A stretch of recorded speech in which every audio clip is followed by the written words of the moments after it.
just so people understand, because I think a lot of people get the impression that oh, someone's giving up their dog. They don't really know the story, Right. and that sometimes the circumstances, unfortunately, None of the dogs there's were ever like beaten, abused, anything like through her care at all for as long as she's had them. okay, And and that's that's a good thing, because if they want to talk to her, they can. She can tell them how they are. And I also, just my point vet something I've out the had for shelter. years in Kansas City, she knows how much I love her. They could all call her and she could tell them how many tens of thousands of dollars I poured into all of them and how much they mean to me. okay, so you were in real estate, and you had a home and 5 acres, and Right. that's why there's 8 dogs. You had Right. you had the I was land. in the rescue, right? Didn't have Mhm. any children, was making a lot of money, wanted to share it, with someone. And I was in this terrible relationship, and I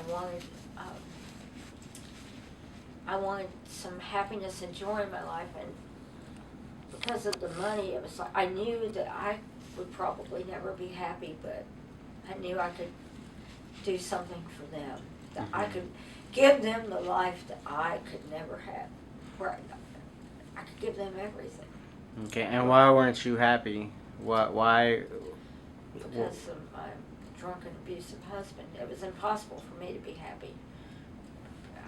They could be happy.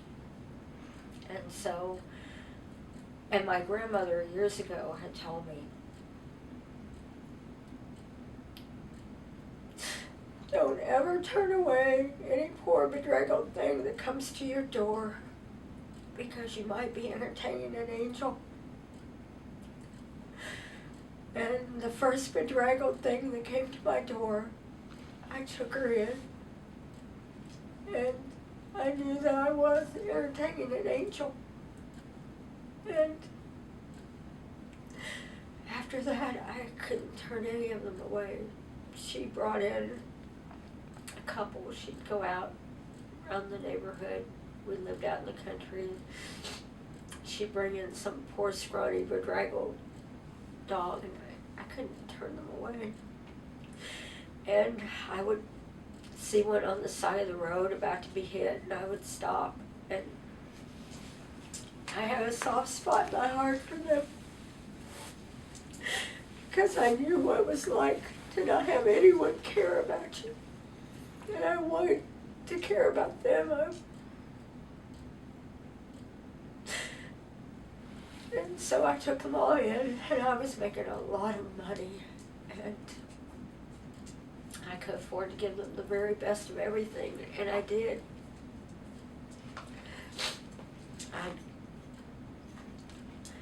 I went above and beyond what everybody said. I got one cataract surgery. I got them cancer surgery.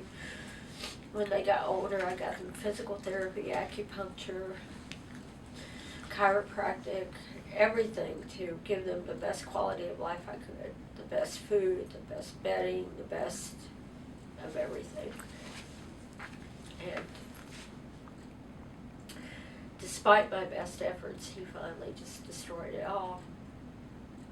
He ran my home into foreclosure, my business into bankruptcy, and there was really nowhere for us to go. And we moved into a little house a friend had given me to live in, and I couldn't find a job. But they were my family, and they were never a burden to me, ever. Never.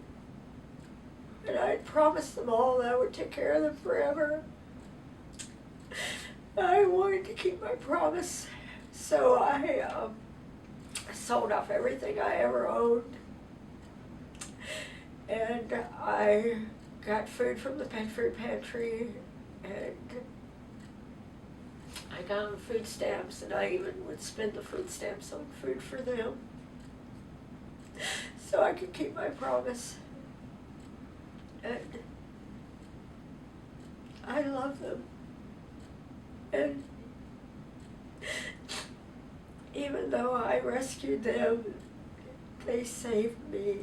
I owe them my very life, and I can't ever repay them.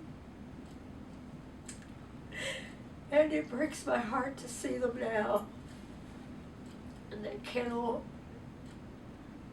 and the looks on their faces, and they don't understand what's happened. They don't understand why they can't go home, that they don't have a home to go home to. And I just hope that there's someone out there who can understand what it's like, and they'll give them a good home and try to keep doing all the things that I tried to do for them, because they do deserve it. They really do, because they were loyal and faithful. And they gave me love, and I gave them love, and they kept me alive. I would have died years ago if it hadn't been for them. I would have died from lack of love, if not from him beating me to death.